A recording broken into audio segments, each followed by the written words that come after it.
Hello everybody, and welcome back to Authors in High Theory. I'm Celine, with the Modern Existentialist, and I'll be your host today.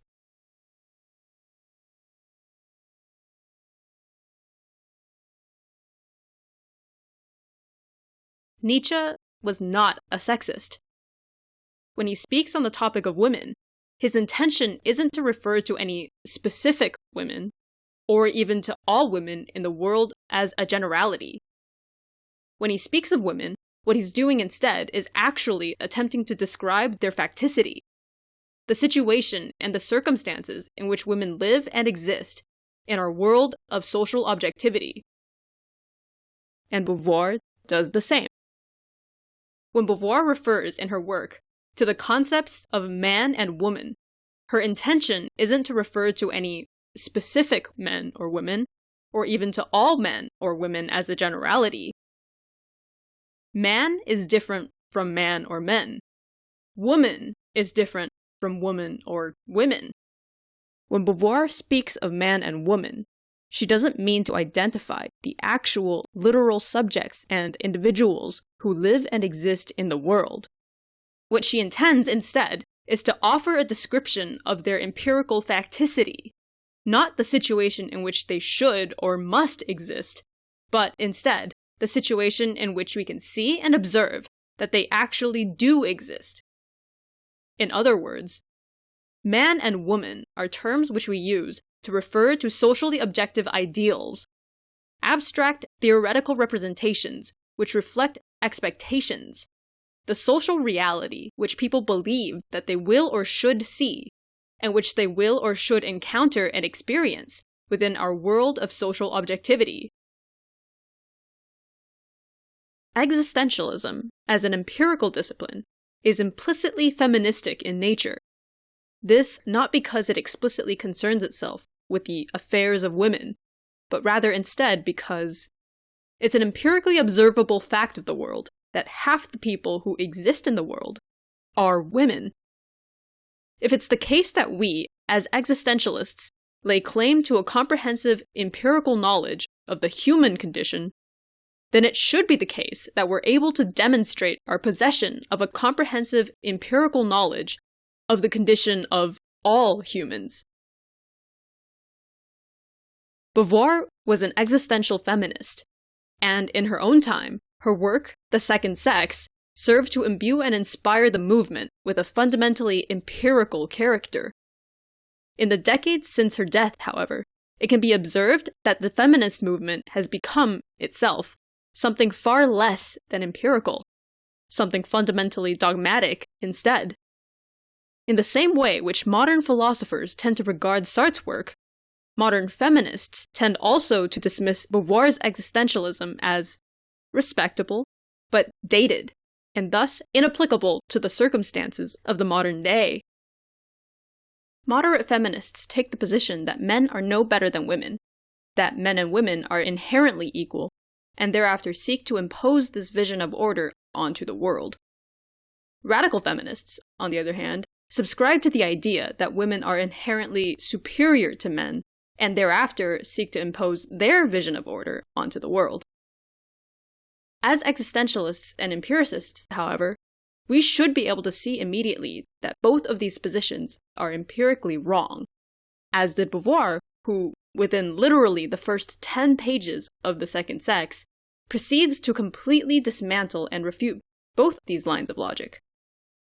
Both our moderates and radicals here assume a dogmatic stance, a belief in an inherence of value, and as existentialists, we know and understand already that we can never know anything to be inherently true, to be true to an absolute degree of certainty.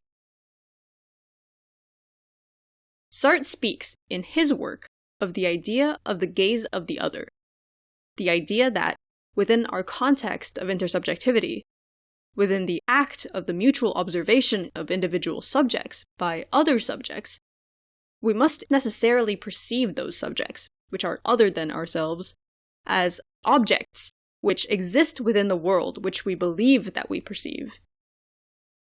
This is what Sartre means when he says that the gaze of the other fixes us in facticity, that To be seen and perceived by someone else necessarily means that we, as subjects, become placed within their world, as objects, and that we, in also perceiving them, necessarily will do likewise.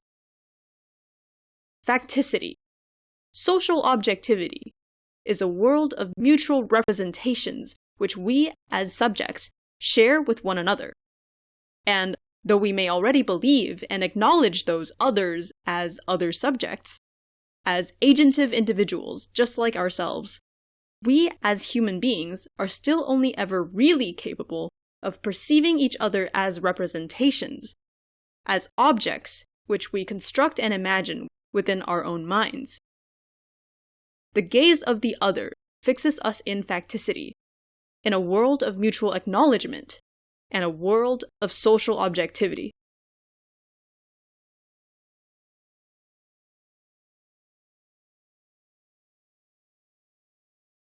In The Second Sex, Beauvoir asserts that woman is fundamentally objectified, that the way in which she's fixed in facticity is as a dehumanized subclass of human being. Woman, after all, is treated differently by others, by men and also by other women alike, because she possesses different physiobiological traits from those which are considered normal, that is, from the traits of man, the being who possesses what is widely regarded as the default state of existence. In other words, man is seen as the baseline, default, and therefore real or true type of human being, and thus woman is seen as not. After all, if woman isn't man, then she must be something else, something lesser and inferior because of all the different constraints and disadvantages which are placed upon her by her biology. Man is regarded as subject, as an actor or agent within the world, the one who is, or the great I am. Woman, on the other hand, is regarded as object, as something to be observed or possessed, to be admired or to be held ready at hand, as the one who is not, or rather instead, the one who is not man. While man is objectified as subject, while his existence within facticity is defined by the fact that others believe and expect that he is and should be a competent agent and actor within the world, woman is objectified as object, and her existence within facticity is defined by the fact that her agency is denied, by the fact that others believe and expect that she is and should be incompetent, incapable, and therefore inferior, strictly not a subject.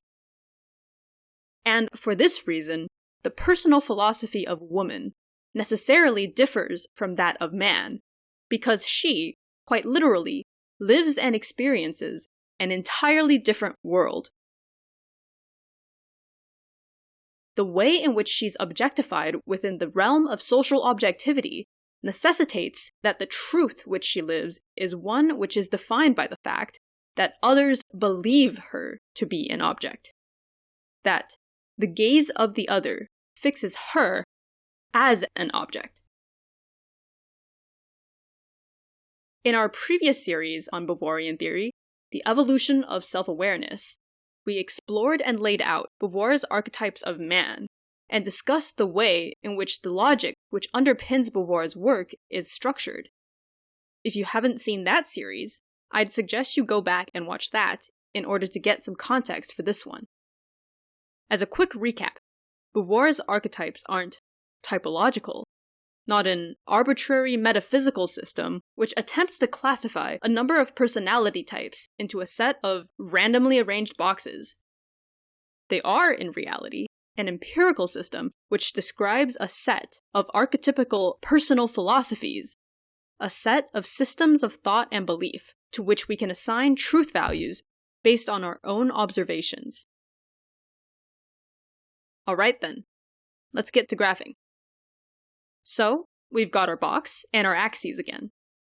The first is our agency axis, an expression of whether someone believes that they either are responsible for the actions and choices which they make within the world, or if they believe that their choices don't really matter and can't ever really affect the world. The second axis, however, is one that's fundamentally different, a direct reflection of the fact that woman's situation is different from man's. This is an axis on which we'll place what we call the doll and the ogre, an expression not of whether someone believes the world to be serious or absurd, and also not an expression of whether or not someone believes that they themselves have agency. Instead, the doll-ogre axis is an expression of whether or not others believe that an individual has value within the world. The doll-ogre axis is an axis of objectification, an axis which illustrates the way in which an individual is represented within the world of facticity. In other words, the socially objective value which is assigned to a person by other people. A doll is a person who's judged as valuable as an object by other subjects, and thus is taken to be valued. In other words, to be possessed or to be held ready at hand, subjugated and oppressed so that an other might be able to collect, aggregate, and therefore exploit that perceived value. An ogre, on the other hand, is a person who's judged as valueless as an object by other subjects, and thus is discarded as trash, shunned as an unsightly beast. In other words, someone who's ignored and allowed to run free, so long as they refrain from overstepping their bounds and interfering in the world of subjects, in the world of man and men. Thus we can see, through the archetypes of man, that the nature of man's philosophy is defined by the relationship between the axis which represents his belief in his own subject status, in whether or not he's an agent, and the axis which represents his belief in his own object status, his belief in whether the world is either serious or absurd. We can observe that woman's philosophy is also defined by this relationship. Woman is equally defined, after all, by her belief in her own subject status, in whether or not she's an agent or an actor within the world. It's demonstrated, however, by our doll-ogre axis that woman's object status is one which is fundamentally different from man's, because her object status is one which is represented not in her beliefs about a metaphysical objectivity, but instead in the beliefs of others, which fix her within a social objectivity. Woman's agency exists not in relation to a metaphysical objectivity. It's not a freedom which, first and foremost, could be either permitted or denied by gods or fate or the simple nature of reality itself. Instead, woman's agency exists primarily in relation to a social objectivity. After all, it's a freedom which is either permitted or denied by others, by man and men and other women, and by society as a whole.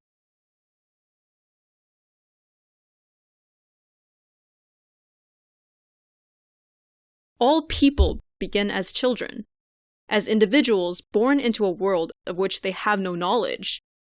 In the act of growing and learning, a child can only ever acquire information which either he himself has witnessed, or which he has witnessed others telling him that they themselves have witnessed. With little reason to distrust the nature of the reality which he sees, with no reason to doubt the truth of the world of which he's told is real, he's therefore inclined to believe that the world is true, fixed, and absolute. A serious world of metaphysical objectivity, incontrovertibly real. All children begin in this same state, with a belief in the inherence of their world. But in the process of growing and learning within the world of social objectivity, the child is told by others, by the adults of the world, that, as human beings, they're fundamentally divided into two distinct groups. That is, into men and the boys who will become them, and into women and the girls who will become them. They're told that they're different, and thus are socialized to believe, by means of their serious nature, in the inherence of their difference. And, as with all types of seriousness in the world, there is at least some sense in which their beliefs begin as accurate, some small kernel of empirical truth from which their dogma springs forth.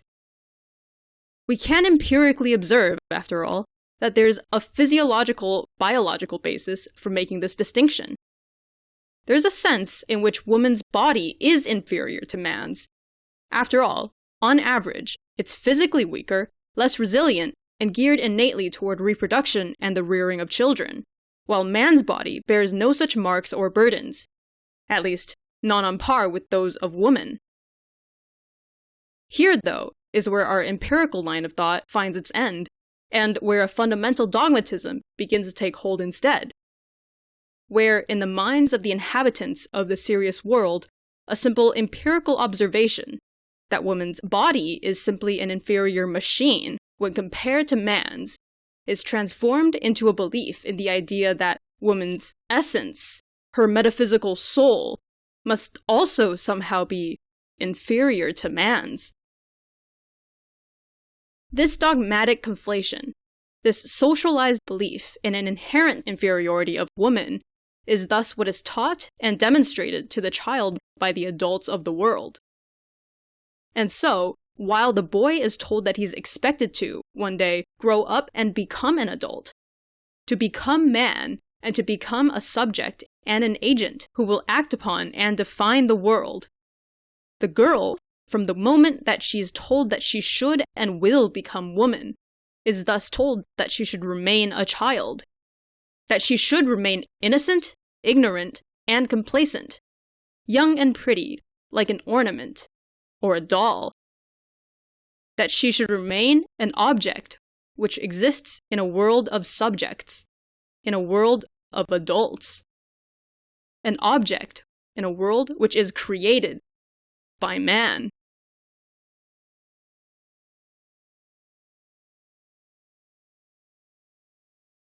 As children learn and grow, they gradually become more and more aware of their own nature as subjects.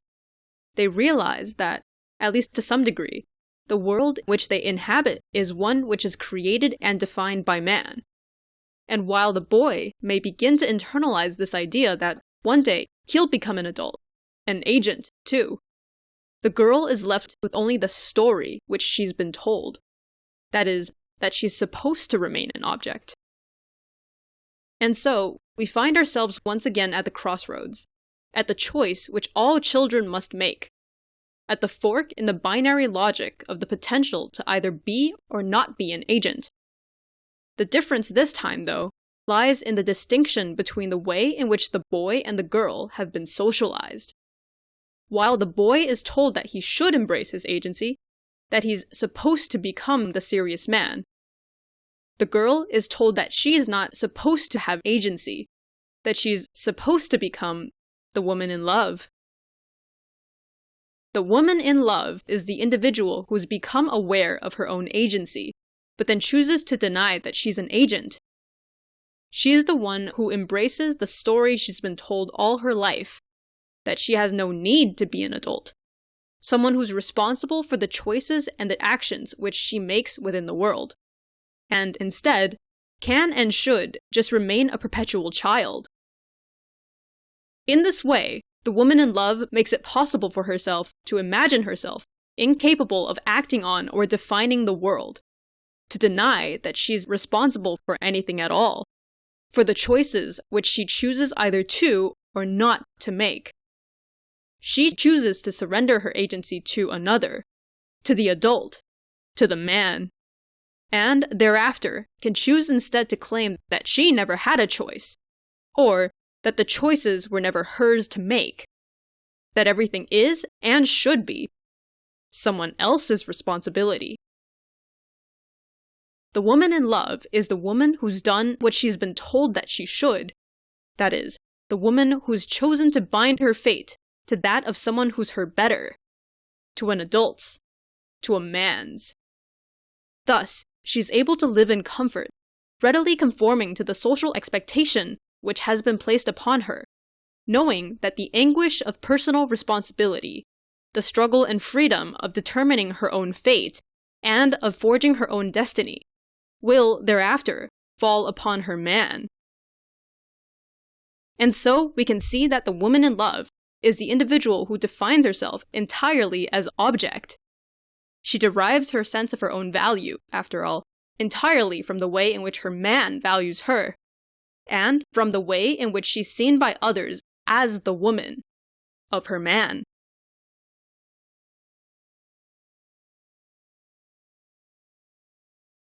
Like any other philosophy or school of thought, feminist theory must be empirical in order for it to be correct, for it to describe truth, and for it to present an accurate representation of reality. If feminism aspires to lay claim to truth, then it must abandon its dogmatism. It must become an existential feminism in order for it to represent a Beauvoirian theory.